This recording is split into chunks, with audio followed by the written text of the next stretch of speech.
This right-wing YouTuber is making a bizarre defense of Trump's tariffs. Jeremy, aka The Quartering, is going viral right now because he posted a video and a since viral tweet defending Trump's massive tariff rollout and unfortunately made not the best argument, in my view. Here's a clip of him. Donald Trump is 110% correct to go to war over these tariffs. I'm going to explain why. These things that are being affected by the tariffs are largely things you do not need. They are things you want. Again, outside of the people living off their 401ks and retirement, I still believe that, and I believe very strongly that these negotiations will happen quickly. Now, he expanded on this viewpoint in a tweet that has since gone viral and been brutally mocked. He wrote, "You do not need the new iPad. You do not need the new cell phone. You do not need the new video game console. You want them." There is a big difference. And if you look at the people whining about the tariffs, I challenge you to ask them how their lives have been affected in any way. So, Jeremy, I'm going to hold your hand when I say this, but if you want to argue for Trump's tariffs, this has to be the worst possible way to do it. You're basically saying, you don't need nice things. You don't need electronics and accessories, and shut up and deal with it, plebs. You don't need to have the kind of things that you want. It almost reminds me of like the climate change lefties when they're like, you don't need this high standard of living. You will eat the bugs. You will live in the pod. We have to in order because Greta says so. How dare you? Like, no, thank you. It's also all rooted in a just obviously false premise that the only things affected by tariffs are like luxury electronics. That's not remotely true. Groceries, clothing, materials for building homes and roads, basically almost everything is going to be affected if these widespread tariffs remain in place, unless they're withdrawn as some part of a negotiation. If they actually go into effect across everything in all these countries at such high rates, lots of things are going to get more expensive. And it's not just going to be iPads and iPhones. But even if it was, people actually do deserve nice things. And I'm sorry, but it comes off as incredibly out of touch for very successful content creators who will be able to afford all of these things regardless to tell people, you don't actually need those nice things you want. Suck it up, buttercup. Really? That's what y'all are going with. That's it. I was also frustrated by the Quartering's video because he also just like said things that were not true. Take a listen to this second clip. I think Canadians are great people. I think that a 300% tariff on American dairy products is a little high.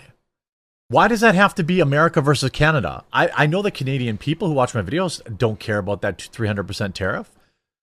I know they didn't vote for it. They didn't place it. So why would I have any issue with Canadians? That should be, I mean, that's ridiculous, right? Anybody defending that is just doing so from a intellectually dishonest position. So it's a little bit funny to accuse others of taking an intellectually dishonest position when you just repeatedly made a completely factually false claim. There are no 300% tariffs on dairy imported to Canada from the US. That's not a thing. I know Trump says it and you just repeat it, I guess. It's not true. It's been repeatedly fact-checked. As fact-checkers at the Dispatch pointed out, Canadian importers of U.S. dairy products are not paying tariffs of 250% or more. In fact, for most dairy products shipped from the U.S. to Canada, the effective tariff rate is 0, though additional trade restrictions come attached to that arrangement. Basically, the U.S. is allowed to import up to a certain quota of dairy products into Canada at effectively no tariff. But if you were to reach that quota, then a super high tariff rate would kick in. That's 250 to 300%, which is where they get this claim from. But that quota is set so high that nobody ever gets to that tariff rate. It doesn't happen. We don't even come close. We actually have a similar system in reverse already in place on Canada.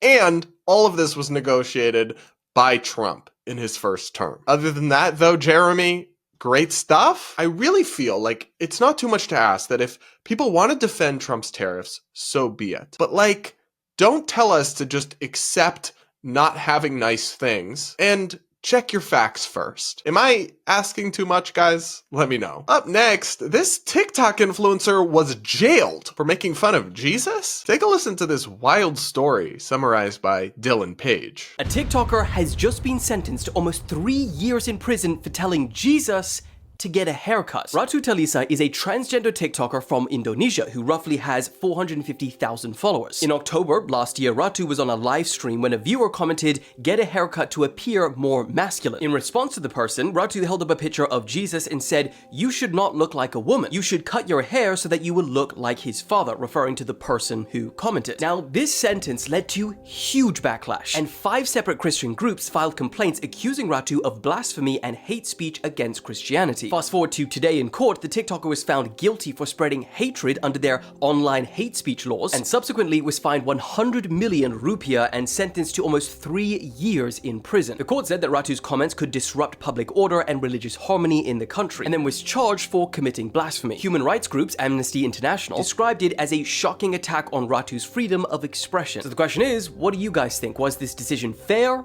or not? So this is real. It's been reported by newspapers like The Mirror that Indonesia actually locked up a transgender influencer for poking fun at Jesus. Although, when I hear what was said, I actually don't even think it was meant to mock Jesus. I think it was meant to mock the people that think men can't have long hair. But regardless, that's dystopian. That's insane. That is an egregious act of censorship and an obvious violation of human rights. I believe in religious freedom, absolutely. So people should be free to believe and practice whatever they want, but you don't have the freedom from anybody questioning or making fun of your beliefs.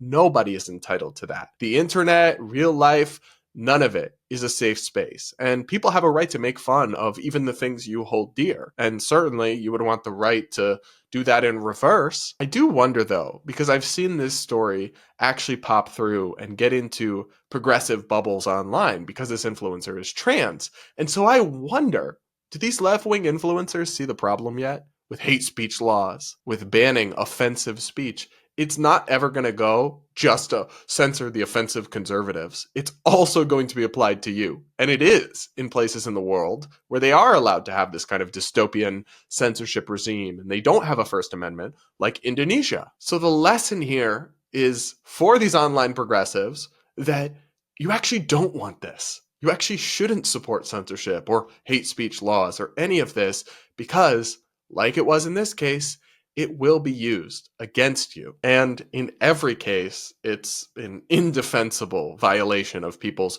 basic human right to express themselves. Remind me to take Indonesia off my travel list.